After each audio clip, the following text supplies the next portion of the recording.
Hi students, నేను మీ హిందీ సార్ని సింగ్ సార్ని. మన 10th క్లాస్ పబ్లిక్ ఎగ్జామ్స్కి 3 మార్క్స్ క్వశ్చన్స్. 3 మార్క్స్ క్వశ్చన్స్కి 3కి 3 మార్క్స్ మనకి రావాలంటే ఏం చేయాలి? 3 మార్క్స్ క్వశ్చన్స్ మనం సాధారణంగా ఏంటంటే క్వశ్చన్ కనపడగానే ఆన్సర్ని ఒక పారాగ్రాఫ్ గానో కొన్ని పాయింట్స్ గానో రాసేస్తూ ఉంటాం. ఆ విధంగా రాయడం వల్ల మనకు ఫుల్ మార్క్స్ రావడం చాలా కష్టమైపోతుంది. ఎందుకంటే ఎగ్జామ్ పేపర్ని కరెక్షన్ చేసే అతనికి మొదటగా మనం రాసిన ఆన్సర్ అసలు ఆ క్వశ్చన్కి సంబంధించిన ఆన్సరే రాశారా లేదా ఇంకేమైనా రాశారా అనేది అతను మొత్తం ఆన్సర్ చదివి అర్థం చేసుకుంటే కానీ తెలియనట్టుగా అతన్ని మనం ఇబ్బంది పెట్టకూడదు. కాబట్టి మనం రాసింది ఆ ప్రశ్నకి జవాబే అనే ఆ అవగాహన అతనికి మొదటగా మనం కల్పించాలి. సో ఎలా రాస్తే మనకి 3కు 3 మార్కులు లభిస్తాయి? Number 1, good hand writing. Good hand writing. సరే, ఇప్పటికిప్పుడు ఈరోజు హ్యాండ్ రైటింగ్ నేర్చేసుకొని ఇప్పటికిప్పుడే రాసేయడం అంటే అది అయ్యే పని కాదు. సో వదిలేదు. Number 2, spellings. మ్యాక్సిమం వీలైనంత వరకు స్పెల్లింగ్ మిస్టేక్స్ లేకుండా మనం రాద్దాం. అయినా 1-2 స్పెల్లింగ్ మిస్టేక్స్ పోతూనే ఉంటాయి. చాలామంది ఒక విషయం అడుగుతూ ఉంటారు, సార్ నేను ఓన్గా ఆన్సర్ రాస్తే కా, కే, కీ, కో అని చెప్పి ఇలాంటి గ్రామటికల్ మిస్టేక్స్ ఏమైనా అయితే దానికి మార్కులు పోతాయా అని ఇలాంటి విషయాలు కూడా అడుగుతూ ఉన్నారు. గ్రామటికల్ మిస్టేక్స్ నో ప్రాబ్లం నాన్న. గ్రామటికల్ మిస్టేక్స్ వల్ల ఇబ్బంది ఏమీ లేదు. మనం రాసే ఆ స్పెల్లింగ్ మిస్టేక్ వల్ల ఆ వర్డ్ మీనింగే కనుక మారిపోయే పని అయితే అలాంటి వాటికి వాళ్ళు రౌండప్ చేసి ఒక 4 మిస్టేక్స్ మనం చేస్తే దానికి 1/2 మార్క్, 8 మిస్టేక్స్ చేస్తే 1 మార్క్ కట్ చేస్తారు. సో దానివల్ల కూడా ఇబ్బంది ఏమీ లేదు. అయితే 3కి 3 మార్క్స్ మనం ఎలా సంపాదించాలి అంటే నేను చెప్పినట్టు చేయండి, మీకు ఫుల్ మార్క్స్ 3కి 3 మార్క్స్ మీకు వస్తాయి. మొదటగా పరీక్ష హాల్కి మనం వెళ్ళేటప్పుడు scale, pencil, blue pen, black pen ఈ 4 వస్తువులు మాత్రం తప్పనిసరిగా మన దగ్గర ఉండాలి. మొదటగా ఉదాహరణకి ఎగ్జామ్లో ఈ విధంగా క్వశ్చన్ ఇచ్చాడు అనుకోండి, హామీద్ చిమటా క్యూ ఖరీదనా చాతా హై అని క్వశ్చన్ ఇచ్చాడు అనుకోండి. ఇచ్చినప్పుడు మొదటగా మనం ఏం చేయాలరా అంటే ఆన్సర్కి మొదట సైడ్ హెడ్డింగ్ రాయాలి. ప్రశ్నలో నుంచే మనకి సైడ్ హెడ్డింగ్ లభిస్తుంది. చూడండి, హామీద్ చిమటా ఖరీదనా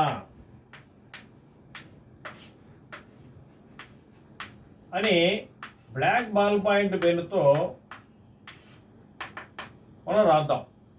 బ్లాక్ బాల్ పాయింట్ పెన్తో హామీద్ చిమటా ఖరీదనా అని రాసి ఈ విధంగా దాన్ని అండర్లైన్ చేసుకొని ఇక్కడి నుంచి సెంటర్లో పాట్ కవి అని బ్లాక్ బాల్ పాయింట్ పెన్తో రాయండి.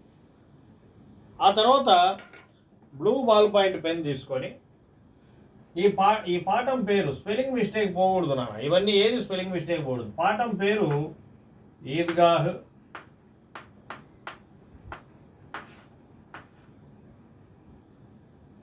ఈ పాఠానికి ఇది ప్రోజ్ కాబట్టి ఇక్కడ మనం కవి అని రాయకూడదు, ఇక్కడ మనం లేఖక్ అని రాయాలి.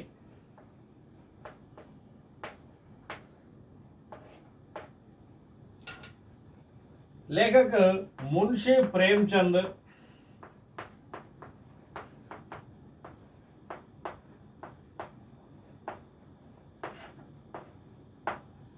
అని చెప్పి రాయడం జరుగుతుంది.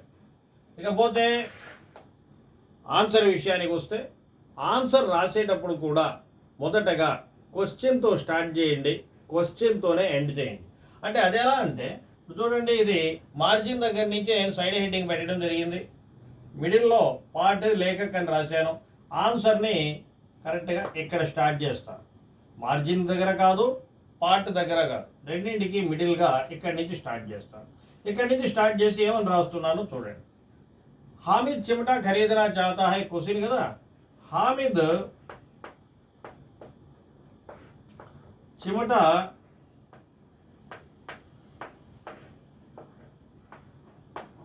ఖరీదనా చాతా హై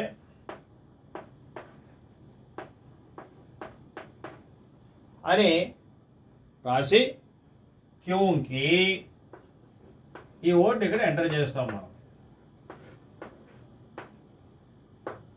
క్యూంకి ఇప్పుడు మీరు ఏం రాస్తారో ఆన్సర్, చదివిన ఆన్సర్ని గుర్తుండి రాస్తున్నారా, పాఠం విన్నది గుర్తుండి ఓన్గా రాస్తున్నారా అనే ఆన్సర్ని మనం ఇక్కడ ఆన్సర్ రాయడం జరుగుతుంది.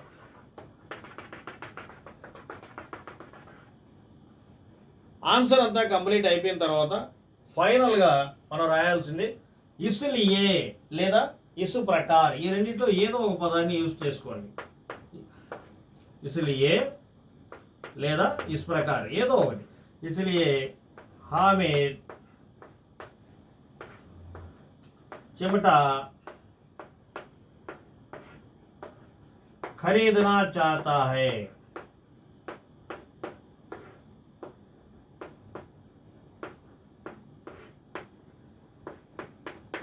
అని రాయాలి.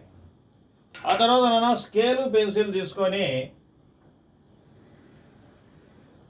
2 సన్నని గీతలు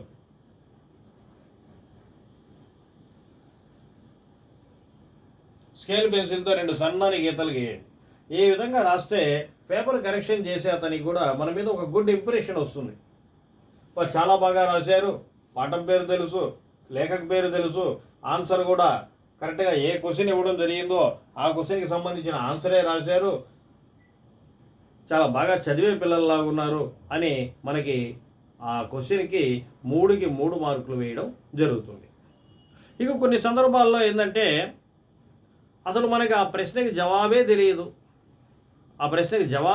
మనకి వదిలేయాల్సిన అవసరం లేదు. ఎందుకు వదిలేయాల్సిన అవసరమే లేదు. మనం చదవని ప్రశ్న ఎగ్జామ్కి వచ్చింది, అయినా కూడా భయపడాల్సిన అవసరం లేదు, వదిలేయాల్సిన అవసరం లేదు.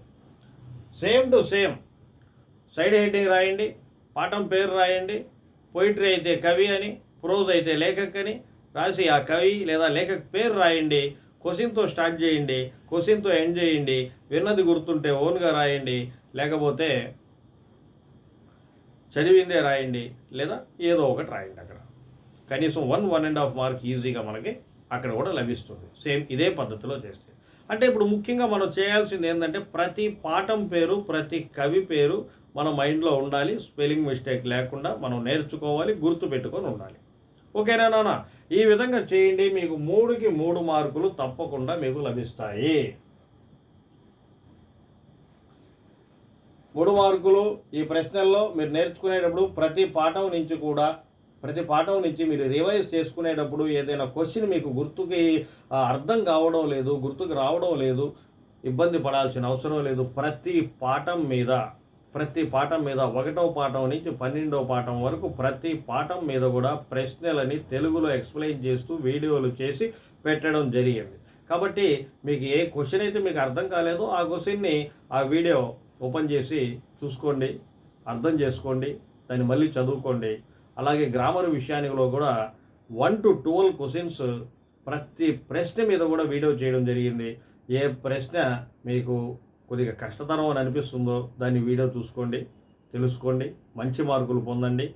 90 అబోవ్ మార్క్స్ మీకే రావాలి. All the best.